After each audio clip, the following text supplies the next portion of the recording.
నమస్తే welcome to our channel నేను సౌజన్య జనసేనకి ఎన్నికల కమిషన్ ఈసారి షాక్ ఇచ్చిందని చెప్పుకోవాలి సో ఏంటి అంటే జనసేనకి కేటాయించిన సింబల్ ఏదైతే ఉందో గ్లాస్ గుర్తు దాన్ని ఫ్రీ సింబల్స్ ఇవ్వడం జరిగింది ఈసీ మరి ఈ అంశానికి సంబంధించి మనతో మాట్లాడడానికి వారి విశ్లేషణని మనతో పంచుకోవడానికి ఈ రోజు మనతో పాటు ఉన్నారు జనసేన వీర మహిళ రావి సౌజన్య గారు ఉన్నారు వారితో మాట్లాడదాం నమస్తే సౌజన్య గారు నమస్తే అండి సో జనసేనకి సింబల్ ఏంటి అంటే రాజకీయ గుర్తు ఏంటంటే గ్లాస్ గుర్తు అని చెప్పేసి మా అందరికీ తెలిసిందే బట్ ఈసారి ఎన్నికల్లో ఫ్రీ సింబల్స్ ఏవైతే ఉంటే వాటిలో ఈ గ్లాస్ గుర్తుని కూడా ఈసీ కేటాయించడం అంటే అందులో ఆ లిస్ట్ లో పెట్టడం అలాగే గుర్తింపు లేనటువంటి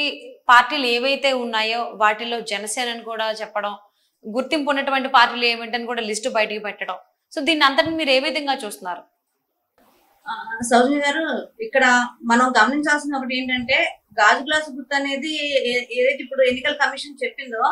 అది యాక్చువల్ గా మాకు జనవరిలోనే గాజు గ్లాసు గుర్తు కేటాయించి ఎన్నికల కమిషన్ గాజు గ్లాసు గుర్తుని కేటాయించిందండి కాకపోతే ఇక్కడ మనం ప్రత్యేకంగా మాట్లాడుకుంటుంది ఏంటంటే మామూలుగా ఎన్నికల కమిషన్ అనేది సంవత్సరానికి 2 సార్లు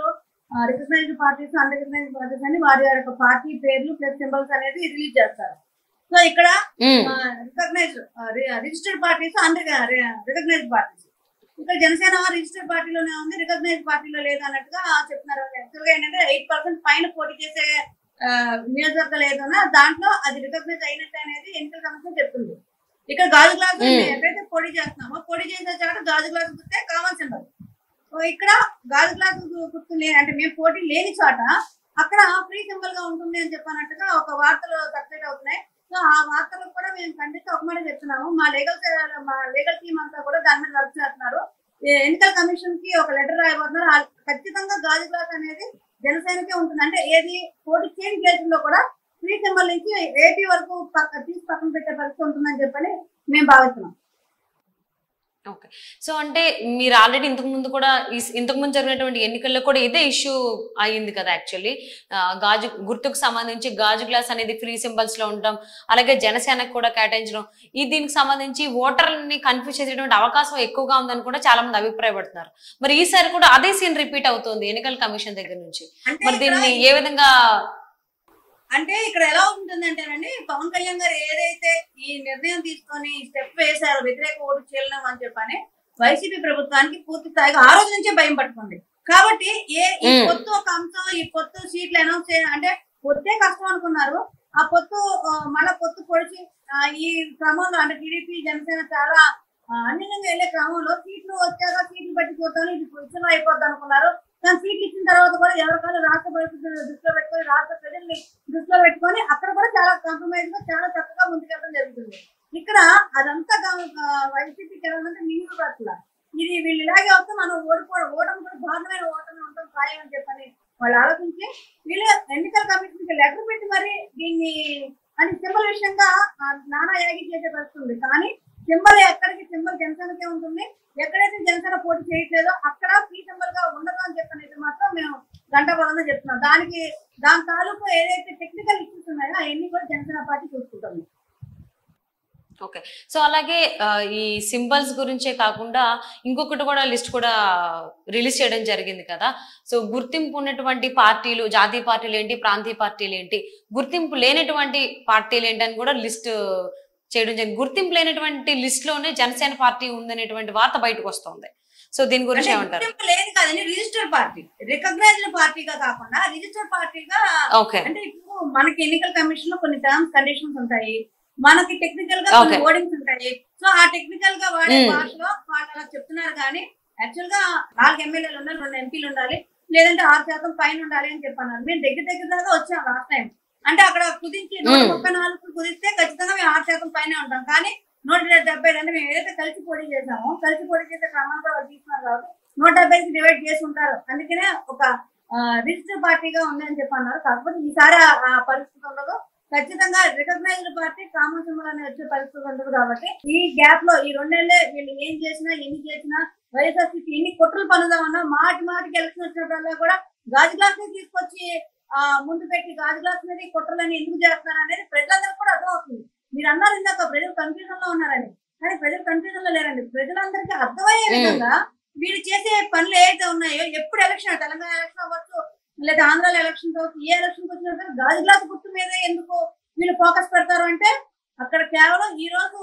జనసేన పార్టీ మాత్రమే ఏదైనా ఓటు నిర్ణయించేదన్నా, ఓటు శాసించేదన్నా, లేదంటే రిజల్ట్ తారుమారు చేయగలిగేదన్నా సరే జనసేన పార్టీ అని చెప్పని ప్రతి ఒక్క వాళ్ళకి ముందుగా అధికార పార్టీకి అర్థమవుతుంది కాబట్టి ఇలాంటి చర్యలు తీసుకొచ్చి ఓటర్లు కన్ఫ్యూజన్ లో పెట్టి వారు గెలవాలని చెప్పని చూస్తున్నారు. కానీ అలాంటి పరిస్థితులు అయితే ఈ రాష్ట్రం లేవండి. ఎందుకంటే మేము గ్రౌండ్ లెవెల్ లో తిరుగుతున్న క్రమంలో ప్రతి ఒక్కరికి అవగాహన ఉంది, ఎక్కడ ఏ సింబల్ ఉంటుంది, ఏ సింబల్ కి మనం ఓట్ వేయాలి అనేది ఆల్రెడీ లోకల్ ఉన్న అందరూ కూడా డిసైడ్ అయిపోయారు. ఇప్పటికీ డిసైడ్మెంట్ అయిపోయింది. ఇప్పుడు మనం ప్రత్యేకంగా చెప్పాల్సి కాదు. ఎందుకంటే మనం అనుకోవచ్చు పథకాలు ఇస్తున్నారు, పథకాల వల్ల చాలా మంది లబ్ధి పొందారు కాబట్టి ఆయన చెప్తున్నారు కదా 1,30,00,000 మందికి ఇచ్చాము, బై 2 చేసుకున్నాం అంటే కుటుంబానికి 2 చేసుకున్న 2,50,00,000 మందికి ఓటింగ్ 5 కోట్లు మనకి పోల్ అయ్యేది అంతా మహా అయితే 3 కోట్లు పోతుంది అనేది నాదే మేజర్. అందుకే వాళ్ళు వైనాట్ 175 అని చెప్పని చెప్పుకున్నారు. కానీ ఏదైతే ఈ 1,30,00,000 మందికి ఇచ్చారో ఆ 1,30,00,000 మందికి కూడా ఎక్కడా కూడా వాళ్ళకి ఉపాధి లేకుండా, ఎక్కడ కనీసం సంపాదించిన అవకాశం లేకుండా కేవలం నిన్న మీరు గమనించవచ్చు పిఠాపురం వెళ్ళినప్పుడు ఏదైతే చేనేత సోదరులు ఉన్నారో వాళ్ళందరూ కూడా 24,000 నెలకి సంవత్సరానికి ఇస్తుంటే మాకు ఏ రకంగా సరిపోతుంది, మాకు వృత్తి లేదండి, కనీసం 200 కూడా ఇబ్బంది పడుతున్నారంటే వాళ్ళు. పిఠాపురంలో వాళ్ళు చెప్తున్న బాధలు వింటుంటే రోజువారీ కూలి 200 వచ్చినా మా వృత్తి మేము వదులుకోము, కనీసం అయ్యి వచ్చే పరిస్థితి కూడా ఇక్కడ ఉండట్లేదు కాబట్టి కూలి నాలి చేసి బతుకుతున్నాము. మాకు ఈ వృత్తి ఇష్టం లేకపోయినప్పటికీ కూడా మా వృత్తి మేము చేసుకోవాలన్నప్పటికీ కూడా మాకు వృత్తి చేసుకునే అవకాశాలు లేవు, మాకు ఉపాధి అవకాశాలు లేవు కాబట్టి మేము ఈ రకంగా ఇబ్బందులు పడుతున్నామని చెప్పని కన్నీరు పర్వంతో పవన్ కళ్యాణ్ గారు చెప్పుకున్న విధానం మనం అందరూ చూసాం. అంటే అక్కడ చేనేత విభాగమే కాదు ప్రతి ఒక్కళ్ళు కూడా ఏదైతే పని చేసుకునే బతికే వర్గాలు ఏదైతే ఉన్నాయో వాళ్ళందరూ కూడా ఎంతో ఇబ్బంది పడతారు. మనం గమనించినట్టు ఆ వర్గాలకే ఈ పథకాలన్నీ కూడా అమలు అవుతున్నాయని మనందరూ తెలిసినట్లే. కానీ ఇక్కడ వాళ్ళు ఏం సంతోషంగా ఉన్నారంటే లేదు, అప్పులు తెచ్చుకొని తినే పరిస్థితి అనేది ఉంటుందనేది వాళ్ళు చెప్తున్నారు. కాబట్టి ఇక్కడ ఏదైతే వాళ్ళు స్టాటిస్టిక్స్ వేసుకున్నారో ఐఎస్ఆర్సీపీ వాళ్ళు ఆ స్టాటిస్టిక్స్ అన్ని కూడా పూర్తి స్థాయిగా నిర్వీర్యం అయిపోయే పరిస్థితి ఉంటుంది. వాలంటీర్ వ్యవస్థను ఉపయోగించి వీళ్ళు నిన్నగా మొన్న అసలు అలాంటి ప్రచారాలు చేయాల్సినంత అవసరం ఏంటంటే చంద్రబాబు నాయుడే మీకు పెన్షన్ లేకుండా చేశాడని చెప్పని అంత దారుణంగా అబద్ధాలు. ఎన్నికలు కూడా అమల్లో ఉంది కాబట్టి అని చెప్పడానికి కూడా వాళ్ళు అంటే ఆ సందర్భాన్ని కూడా వాళ్ళు ఎలా ఉపయోగించుకుంటున్నారంటే వ్యతిరేకంగా ఉపయోగించుకుంటున్నారు. కానీ అక్కడ కొంత అవధాతాలు బాగా ఏజ్ గా ఉన్న వాళ్ళు ఏమైనా నమ్ముతారేమో కానీ మిగతా వాళ్ళు ఎవరు కూడా నమ్మే పరిస్థితి అయితే పూర్తిగా కనిపించట్లేదు. ఎన్ని ప్రయోగాలు చేస్తున్నారు, ఎన్ని విష ప్రయోగాలు చేస్తున్నారు ఈ కొత్త మీద. అవన్నీ కూడా ధీటుగా తిప్పికొట్టి వాళ్ళందరికీ కూడా సమానం చెప్పే రోజు ఎన్నలో లేదు. ప్రతి ఒక్కరు ఇది గమనిస్తున్నారు. అలానే ప్రజలు అర్థం చేసుకొని ఈ పొత్తును ఆస్వాదించి ముందుకు తీసుకెళ్తున్నారు. మీకు ముఖ్యంగా ఏంటంటే ఎటు వచ్చినప్పటికీ కూడా ఓటరే మెయిన్ ఇంపార్టెంట్. ఓటర్ యొక్క ఆలోచన ఓటర్ ఏం చేద్దాం అనుకుంటాడు అనేది ఇంపార్టెంట్. కాబట్టి ఈ పవన్ కళ్యాణ్ గారు ఏదైతే నిర్ణయం తీసుకున్నారో 2 సంవత్సరాల క్రితం ఆ నిర్ణయాన్ని ఖచ్చితంగా ఓటర్ అనేవారు అమలు పరుస్తారు. ఓకే, అంటే సౌజన్య గారు అంటే ఎన్నికల గుర్తుకు సంబంధించి ఎప్పుడు టాపిక్ రైజ్ అయినా కానీ జనసేనకు సంబంధించినటువంటి ఈ గాజు గ్లాస్ అనేది హైలైట్ అవుతుంది మొదటి నుంచి కూడా. సో ఎప్పుడైతే పవన్ కళ్యాణ్ గారు పార్టీ స్టార్ట్ చేశారో అప్పుడే చెప్పారు ఎందుకు గ్లాస్ గుర్తు అనేది కూడా ఆయన చాలా బాగా వివరణ ఇవ్వడం జరిగింది. సో ఎందుకు ప్రతిసారి కూడా ఎందుకు గాజు గ్లాసే హైలైట్ అవుతోంది? ఎందుకంటే ఇంతకు ముందు సారి కూడా ఒక వార్త బయటకు రావడం జరిగింది, ఇండిపెండెంట్ గా పోటీ చేసిన ఒక వ్యక్తికి కూడా గాజు గ్లాసే